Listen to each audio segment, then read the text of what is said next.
Imagens de Voz e Vozes de Esperança, que é um olhar diferente na questão da comunicação, na questão da mídia. A Brahma Kumaris trouxe ao Brasil esse projeto há mais de uma década atrás e criou muito interesse, e desde o nosso primeiro encontro aqui no Brasil, que aconteceu no Rio de Janeiro, a Cristina Carvalho Pinto esteve presente. Foi ali que nós nos conhecemos e essa amizade, essa irmandade brotou desde então. E quando o Carlos me convidou para falar sobre o Imagens e Vozes de Esperança, eu senti que eu deveria fazer um pouco isso que o Irad acabou de nos dar a dica, que eu deveria sair do pedestal, que eu não deveria me propor a falar de comunicação, uma vez que eu não sou uma comunicadora oficial, de fazer parte desse campo, não é? Da comunicação, embora eu acho que todos nós sejamos esses comunicadores. E eu convidei a Cristina para poder vir e compartilhar conosco, ela que tem sido uma das bandeiras maiores, não apenas do projeto Imagens e Vozes de Esperança, mas toda a vida dela, todo o currículo profissional e o próprio comportamento dela tem mostrado isso. Hoje a Cris é a representante aqui no Brasil da plataforma do Mercado Ético, já foi apontada 2 vezes como a maior comunicadora feminina entre as mulheres aqui no nosso país. Ela é a presidente do grupo Full Jazz de Comunicação e tantas outras coisas que a gente poderia estar mencionando, mas mais do que tudo eu vejo nela essa mulher sensível, que vive e que procura, através dos valores humanos, harmonizar tudo aquilo que ela pensa, que ela acredita, com a profissão dela. Muitas vezes, inclusive, tendo que fazer sacrifícios e cortes financeiros quando ela não aceita trabalhar com uma empresa, um cliente que não esteja dentro dos princípios da empresa dela. Cris, então vou te chamar para que você possa fazer a apresentação. E nós estamos aqui felizes que tem um grupo de pessoas que já vem trabalhando também dentro desse projeto Imagens e Vozes de Esperança, a Oriana do IPAS, que é essa amiga também de longo tempo, a Raquel Arnon, do Ponte a Ponte, que está aqui com a gente, a Vanessa Ruiz, que está entrevistando, a Paula Ribas, então, mais a Belize, que é uma companheira nova. Então, sintam-se à vontade também a procurar essas pessoas para saber mais. Obrigada.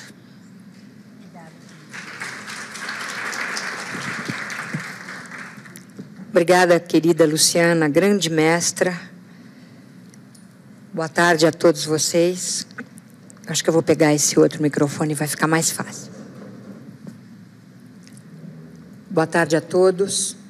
É uma honra muito, muito grande para mim estar aqui, porque, como aprendiz, eu falar para educadores do porte, dos que estão aqui nessa sala, é realmente uma honraria.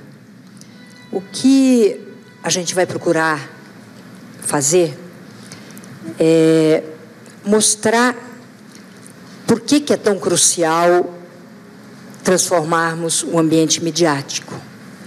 Por que eu me sinto inteiramente comprometida com o movimento Imagens e Vozes de Esperança. Queria primeiro convidar vocês todos a anotarem o site, tanto nacional como internacional, o ive.org.br, e o internacional é isso aí em inglês, então IVOH, Images and Voices of Hope.org. O fato de saber que não estamos sozinhos, como acabamos de ouvir, nos nutre muito. O setor de comunicação, das comunicações, ele trabalha com o todo e é muito lotado de seres humanos muito solitários, cada um no seu gueto, cada um no seu esforço, no seu trabalho, tentando falar com todos. Então, por que é tão crucial transformar a mídia? O Iradi acabou de dizer assim, olha, a tentativa de falar em massa não funcionou. Mobilizar em massa. E eu entendo o que você está dizendo. Eu concordo com você.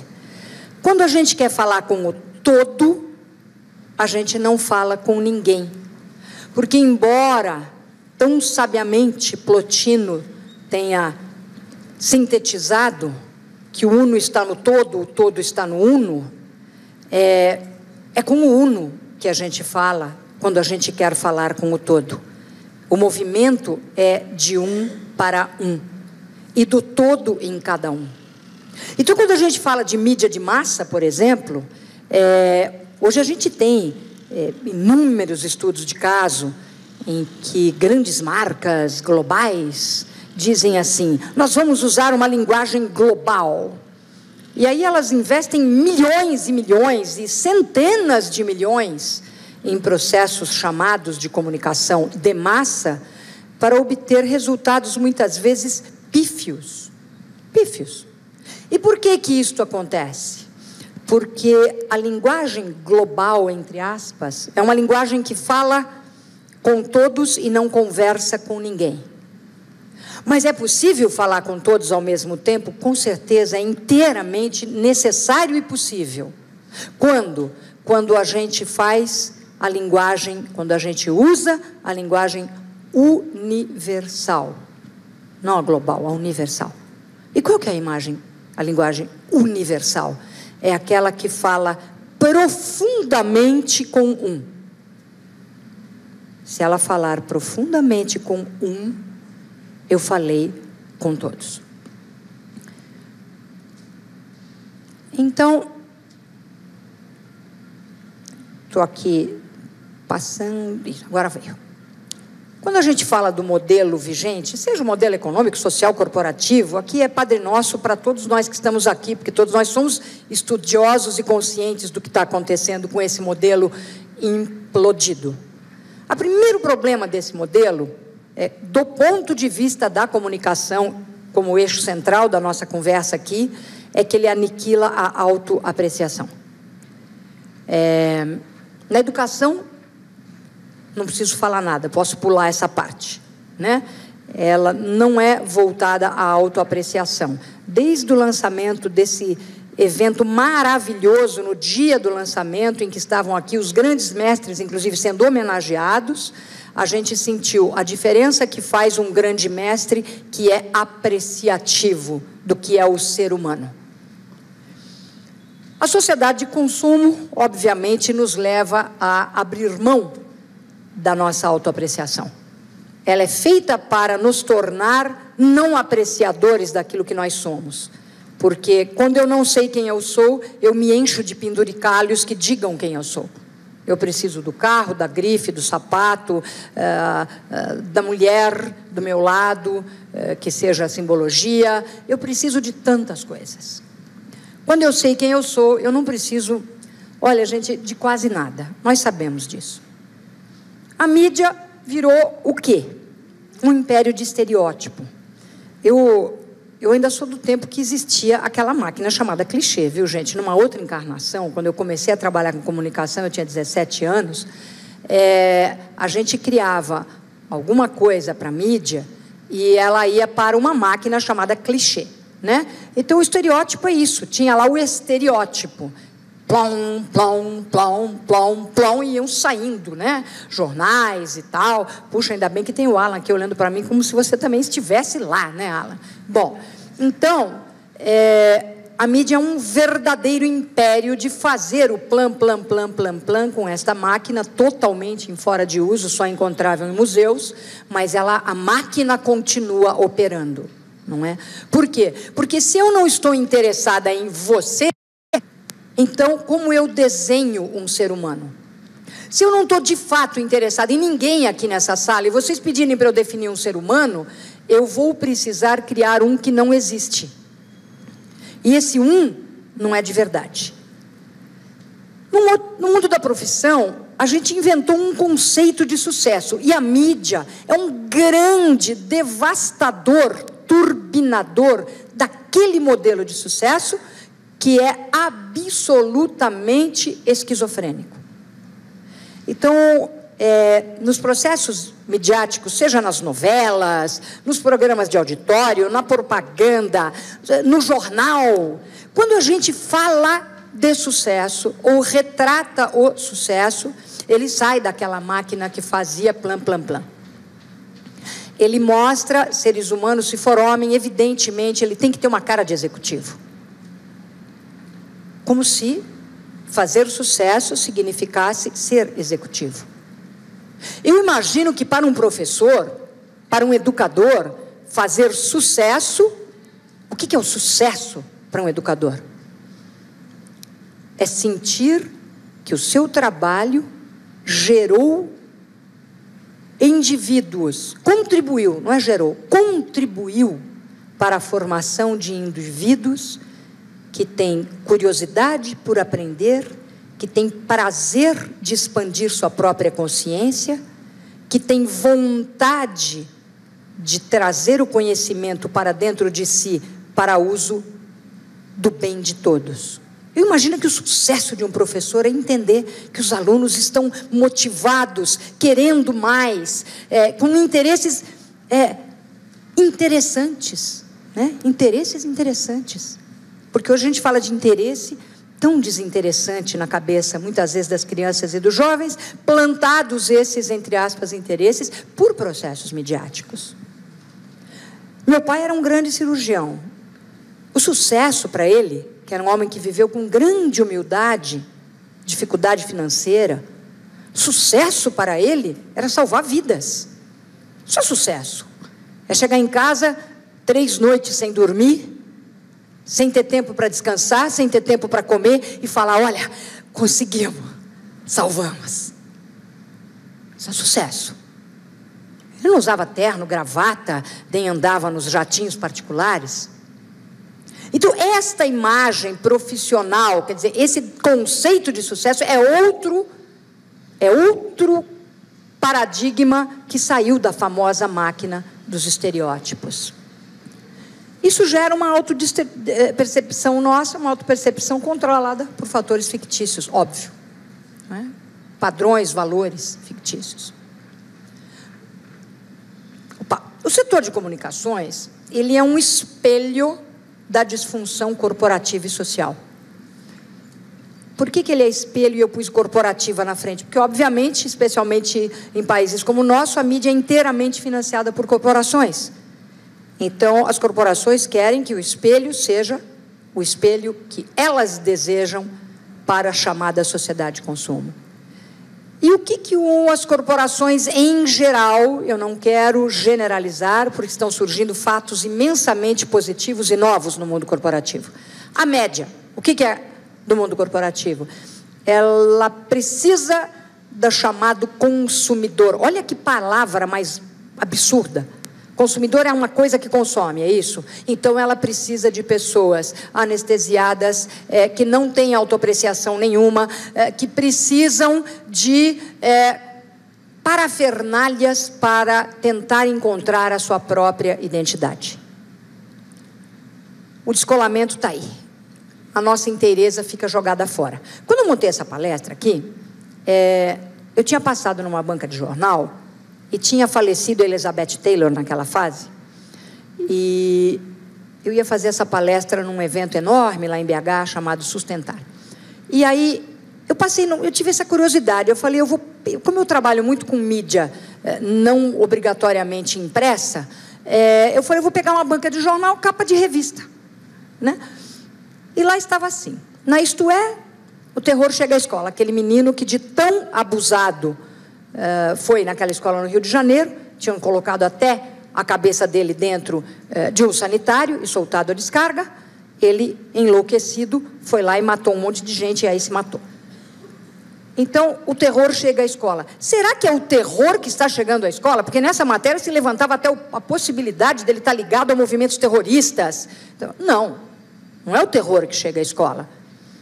Dentro da escola estão acontecendo coisas aterrorizantes, capazes de enlouquecer pessoas, numa sociedade que não consegue conter a loucura que está em casa, que está no trabalho dos pais e que, obviamente, é transferida para os filhos.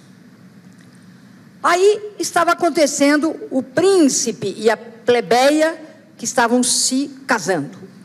E foi o casamento do milênio, não sei se vocês sabiam disso, porque o milênio parece que começou outro dia, mas já é o do milênio. Qualquer coisa que vier acontecer nos próximos 900 e poucos anos, esqueçam, porque o casamento do milênio aconteceu já, tá? Então, todo mundo, o interesse de todos nós é decorar modelo de roupa, o que disse, o que não disse, e assim por diante. Mas ali também tinha a Elizabeth Taylor, que tinha acabado de falecer, e ali tinha um subtítulo, A Mulher que Viveu e Amou Como Nenhuma Outra. Se algum de nós aqui acha que ama, esqueça. Ela amou como nenhuma outra, ela viveu, ela amou mais. Ninguém amou como Elizabeth Taylor, entendeu? Não adianta. Se você casou 4 vezes, eu casei também algumas, esqueça porque ela casou 12. Eu não tenho, é outro, ela é melhor. Na Exame, aparecia a CEO das lojas pernambucanas, desculpa, das lojas americanas, estava em guerra com o consumidor. E, na Super Interessante, fala do perfil do psicopata extremamente adequado aos altos cargos executivos. Cada vez mais essa configuração de grande afinidade entre CEOs e psicopatas. Muito bem. Na propaganda, o espelho se repete. As mensagens, muitas vezes, inúmeras, majoritariamente, são disfuncionais. Tá? Então, desculpa, sorry. A propaganda usa a sedução como seu grande... É o core da propaganda, né? Então, a marca é o sujeito, o cliente ou o chamado consumidor é um objeto. Então, a assimetria é total, né? Eu dito para você, das formas mais hábeis possíveis e talentosas, como é que você, meu objeto, deve se sentir e o que você precisa fazer para se sentir melhor. É sedução mesmo. Na mídia, de maneira macro, eu não estou sob o poder da sedução, eu estou sob o poder da abdução anestésica, em geral. Então, o movimento Imagens e Vozes de Esperança começou porque a Judy Rogers, essa mulher brilhantíssima, um dia resolveu reunir 400 jornalistas em Nova York, na época do Natal, para perguntar como eles se sentiam, e eles se sentiam, assim, no auge da frustração. Por quê? Porque eles estavam anestesiando pessoas. Eles não estavam conseguindo, de fato, contar tudo o que eles queriam, mostrar, narrar a história contemporânea com todos os tons que ela tem. Não estavam conseguindo. Por quê? Porque, obviamente, estão manipulados por um sistema econômico que não quer que a pessoa, o ser, tenha acesso a todo esse caleidoscópico divino, que é a possibilidade da vida. Então, quando a mídia destrói, ela realmente mostra uma paixão pelas sombras. A gente está cansado de ver a predominância de tragédia e vulgaridade. Eu comecei até a achar que televisão significa TV, tragédia e vulgaridade. Né? Porque a predominância é muito grande. Né? Essa paixão pelas sombras não está sozinha. Ela vai nos vulgarizando, ela vai banalizando sentimentos que deveriam ter uma profundidade muito maior. Opa, onde é que eu aponto aqui? Isso instala uma doença na tela mental das audiências. Isso instala doenças. O ser fica cindido, fica desconectado de si. Eu devo apontar lá? Aponto lá. Não, ele está falando para apontar lá. Tá. Quando eu começo a fazer essa instalação nas telas mentais, eu provoco esquizofrenia. Eu separo o ser de si. Então, se eu não tiver a grife, eu não sou bacana. Se eu não tenho o último modelo da Barbie, eu não tenho brinquedo, porque o último modelo eu não tenho, a minha amiguinha já tem. Se eu não tiver o carro que me faz parecer um garanhão, as mulheres não vão me querer. E assim a coisa vai. Mas a mídia tem um incrível poder de reconstrução.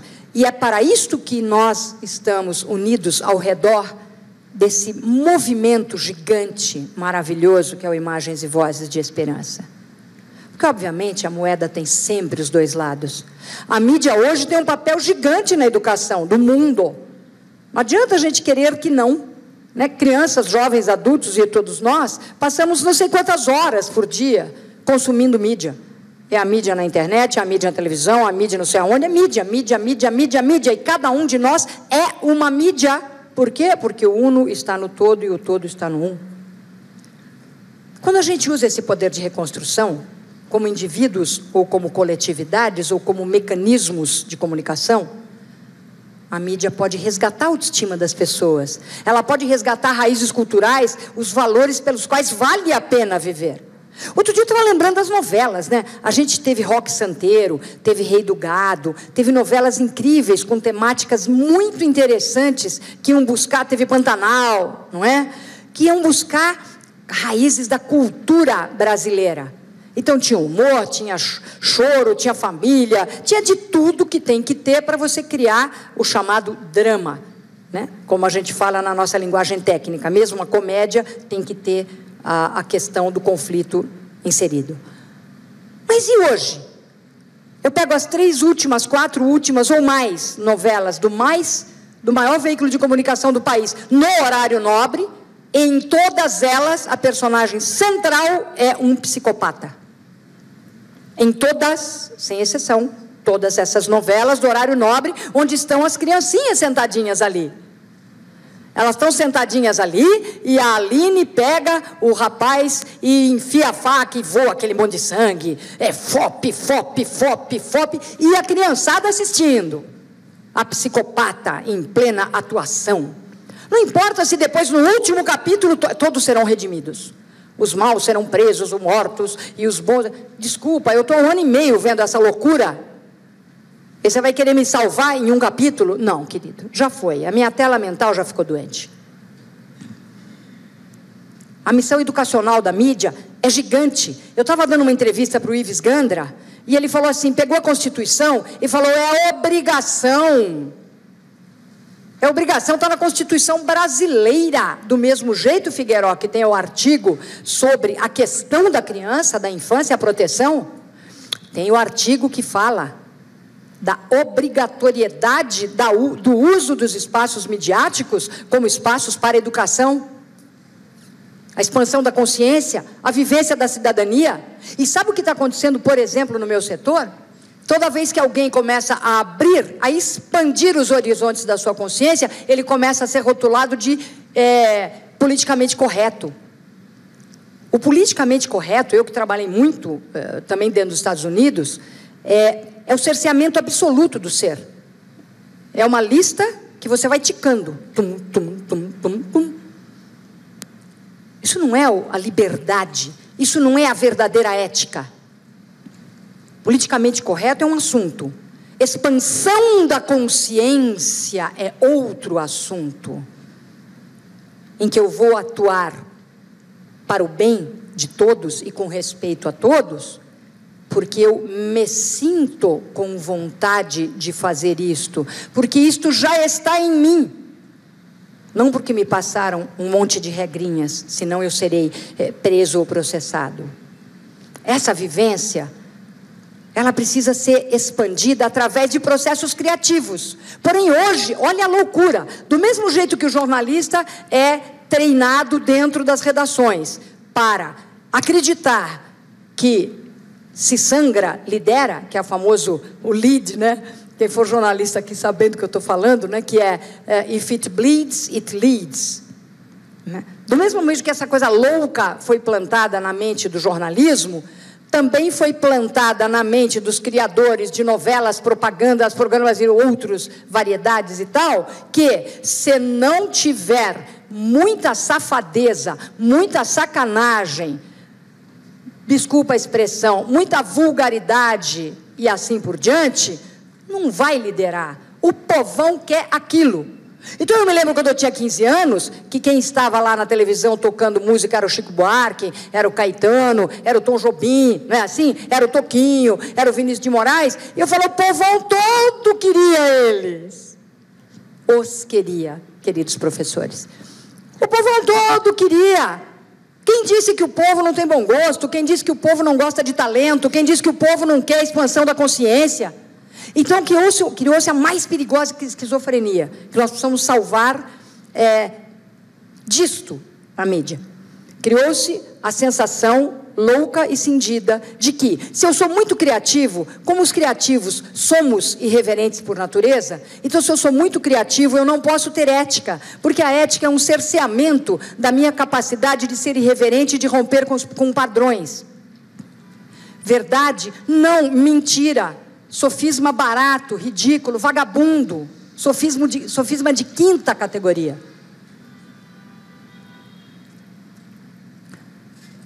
A criação de novas imagens de esperança e de protagonismo na tela mental das audiências. Repito aqui os sites do IVE. A mídia, quando ela atua no seu verdadeiro papel, ela faz isto. Ela cria. Todos nós, a nossa mente é uma tela. Ora, se eu pus naquela tela, ou se eu pus nesta tela, o que eu estou pondo na tela que é cada um de vocês? A mente de cada um.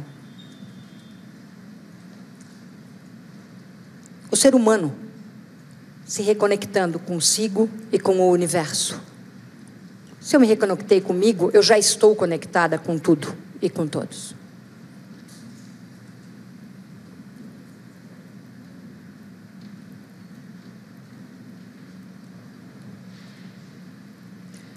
Nesse caos que todos nós estamos vivendo, que é saudável, é histórico, é instigante, liderar no caos é um dos grandes desafios da nossa década, da nossa era. Para isso, nós precisamos ter, como diz o Ken O'Donnell, coordenador da Brahma Kumaris para a América Latina, um grande estrategista. Ele foi dar uma palestra na FUJAS, nunca mais esqueci. Ele falou, para a gente liderar no caos, nós precisamos de um pomo, que é um senso de identidade. Ora, se a mídia está tirando de mim a possibilidade de entender quem eu sou, então eu já não vou conseguir jamais liderar nem a minha própria vida, nem projeto algum. Primeiro eu preciso entender qual é a minha identidade. Se eu entendo quem eu sou, eu posso ter um senso de propósito. Senão, nem adianta, nem tenho. E se eu tenho um claro senso de propósito, eu tenho um claro senso de para onde eu quero conduzir a minha vida. Como dona absoluta do meu leme. No Grupo FUJAS, vocês podem imaginar o que é pensar tudo isso que a gente pensa e sentir e agir dentro deste paradigma, no mundo, por exemplo, das agências de propaganda. É uma coisa estranha, é um bicho difícil de ler, o Grupo FUJAS. Ninguém entende bem o que é isso, o que deu nela. Será que baixou a Madre Teresa? Já me falaram que eu era uma virgem naquela casa onde não entram as virgens, né? Meu marido ficou bastante ofendido, mas, enfim, né? Ele falou, quem disse que ela é virgem aqui? Né? Bom, então, a cultura do Grupo FUJAS e as suas atividades irmãs, a gente percebeu que para reforçar uma cultura de coerência, nós precisávamos criar mecanismos para nos alimentarmos a nós mesmos e com isso conseguir espargir esta visão, esse sentimento. O IVE, como diz bem a Luciana, não só a gente abraçou, a gente teve o prazer até de fazer o primeiro site, né, Luciana? De participar de encontros internacionais. Quer dizer, para nós é fundamental fazer parte desta rede. Fundamental. Isso nos alimenta. Em 2010, eu me juntei com alguns grandes empresários aí brasileiros, pessoas que a gente acabou conhecendo, não nesse papel do empresário, mas sim como seres humanos maravilhosos que são, para a gente conversar sobre legado pessoal. E dessa conversa surgiu esse movimento do qual nós fazemos parte, somos cofundadores, que é o Shift. Queria convidar todos vocês a visitarem essa mídia, que é shift.org.br. Tem muita coisa linda na mídia, gente. Muita coisa linda. O mercado ético, como a Luciana mencionou, é hoje provavelmente, aqui está o Alan, que conhece muito as mídias voltadas às causas da sustentabilidade, ele é provavelmente o maior portal do mundo sobre sustentabilidade. Essa palavra tão vulgarizada também. Sustentabilidade nos eixos mais profundos de abertura de inovação e novas visões, inclusive para educadores. A gente recebe muito no mercado ético esse feedback do mundo acadêmico, dizendo, inclusive como a gente tem área lá de jovens líderes, a gente recebe também de professores de outras áreas, não do mundo acadêmico, que trabalham com adolescentes, dizendo, olha, eu atualmente estou fazendo o seguinte, em vez de montar uma aula, eu abro na área do mercado ético que vai interessar para a aula de hoje. E isso gera muito debate, muito conteúdo inovador. Programas para TV e rádio, a gente vem criando, fizemos para a Band, para a HSM Management TV, para a TV Climatempo, quando ela estava inclusive na Sky, agora acabou de sair da Sky, para a Rádio CBN nós fizemos mais de 200 boletins, e hoje no próprio portal Mercado Ético, a gente tem a TV Mercado Ético.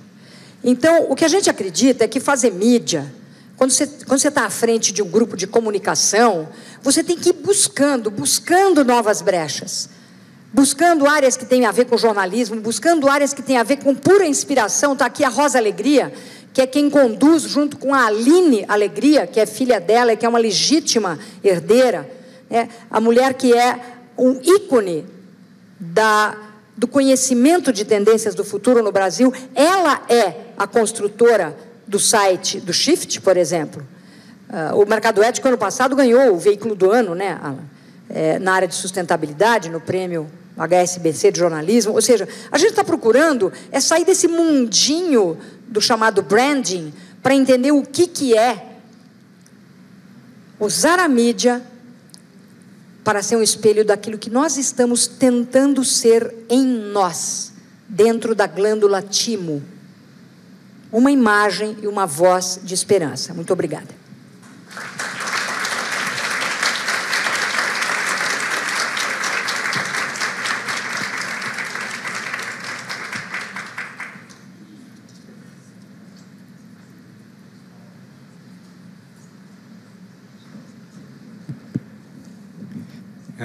Muita força, né?